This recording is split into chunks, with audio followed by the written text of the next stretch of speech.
नमस्कार, मैं हूं निशा। आप देखना शुरू कर चुके हैं एनजीपी हरियाणा। दोस्तों, हरियाणा में अगले विधानसभा चुनाव में अभी 3.5 साल से भी अधिक का समय बचा हुआ है, लेकिन राजनीतिक दलों और नेताओं की तैयारियां अभी से ही रफ्तार पकड़ चुकी हैं। इस समय सबसे अधिक होड़ है जाट समाज में पैठ बनाने की। इस बारे में भाजपा को कोई चिंता नहीं है, क्योंकि इस पार्टी की राजनीतिक ताकत ही गैर जाट समाज को लामबंद रखने पर टिकी हुई है। लेकिन इनेलो सुप्रीमो अभय चौटाला और जसपा नेता अजय व दुष्यंत चौटाला जाट राजनीति में हुड्डा की पकड़ को ढीला करने में जुटे हुए हैं। अब यह समय बताएगा कि जाट समाज में किसकी पैठ बन पाएगी। आज की वीडियो में इसे ही केंद्रित रखते हुए हम इनेलो और जसपा नेताओं की गतिविधियों पर बात करेंगे। अगर वर्तमान की बात करें तो हरियाणा की जाट राजनीति के रंग स्पष्ट है। अभी तो कई जिलों में भूपेंद्र सिंह हुड्डा और उनके बेटे जूनियर हुड्डा ही बड़ी ताकत बनी हुई है। अब खराब दौर से गुजर रही हरियाणा की दोनों क्षेत्रीय पार्टियां इनेलो और जसपा क्या कुछ कर रही हैं, इसकी बात करते हैं। दरअसल जसपा की ओर से 13 मार्च को हांसी में प्रदेश स्तरीय युवा योद्धा सम्मेलन का आयोजन होने जा रहा है। यह जसपा सुप्रीमो के जन्मदिन की तारीख है। इसके ठीक 10 दिन बाद 23 मार्च को शहीद आजम भगत सिंह के बलिदान दिवस पर इनेलो भी जिंद जिले के नरवाना विधानसभा क्षेत्र में प्रदेश स्तरीय युवा सम्मेलन का आयोजन करेगी। इनेलो के युवा प्रदेश अध्यक्ष करण चौटाला अभी से विभिन्न जिलों में सम्मेलन करके 23 मार्च की तैयारियां शुरू कर चुके हैं। दोनों क्षेत्रीय दलों की राजनीति भाजपा को रास आ रही है, जबकि कांग्रेस को इससे नुकसान का डर है। यह हमारा आकलन है, जरूरी नहीं आप हमसे सहमत होंगे। हालांकि करण चौटाला के मुकाबले दुष्यंत चौटाला के पास अधिक राजनीतिक अनुभव है। पूर्व उप मुख्यमंत्री होने के नाते उनका राजनीतिक कद भी बड़ा है, लेकिन जमीनी स्तर पर इस समय इनेलो का पलड़ा भारी है।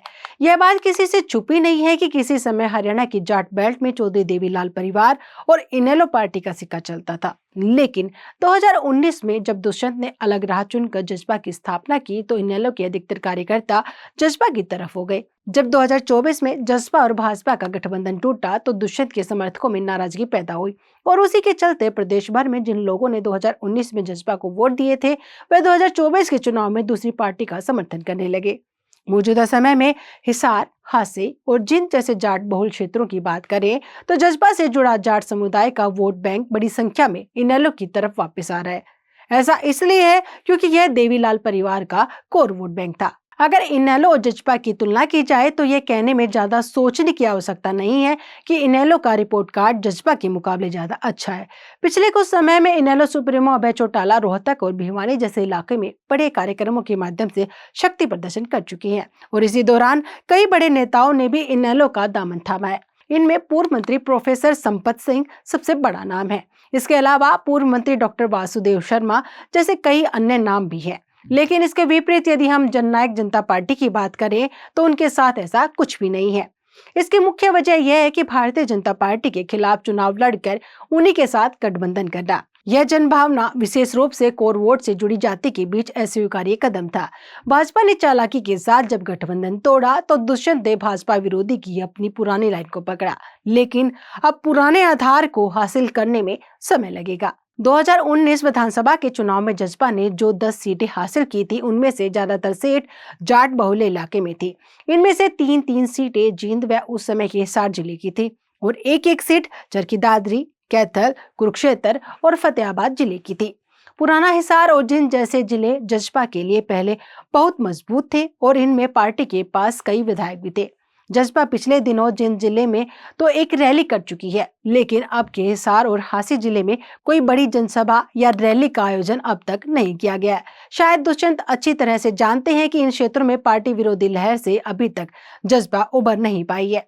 अब हांसी में 13 मार्च को होने वाले जसपा के कार्यक्रम को इसी दृष्टि से देखा जा रहा है। अगर जेजीपी इन जाट बहुल इलाकों में अपना प्रभाव नहीं बढ़ा पाई तो इसका सीधा लाभ आईएनएलडी को होगा और आने वाले चुनाव में उनका ग्राफ बढ़ता हुआ नजर आ सकता है। अभय भली भांति जानते हैं कि प्रदेश के जाट मतदाता जो किसी समय में चौधरी देवीलाल को ही वोट देते थे अब कई जगह बटे हुए हैं। अभय इन्हें इनेलो की छतरी के नीचे लाने का प्रयास कर चुके हैं, लेकिन सिरसा बेल्ट से बाहर अभी अहिरवाल व ब्रज क्षेत्र में इनेलो की मजबूत स्वीकार्यता नजर नहीं आ रही है। अभय चौटाला को लगता है कि कांग्रेस में हुड्डा जितना हाशिए पर जाएंगे उतना ही जाट राजनीति में इनेलो का स्थान बढ़ता जाएगा। हालांकि हुड्डा कुछ कमजोर जरूर हुए, इनके बारे में जाट मतदाताओं के बीच भी यह संदेश पहुंच रहा है। पुत्र मोह में उन्होंने कांग्रेस को सत्ता से दूर कर दिया।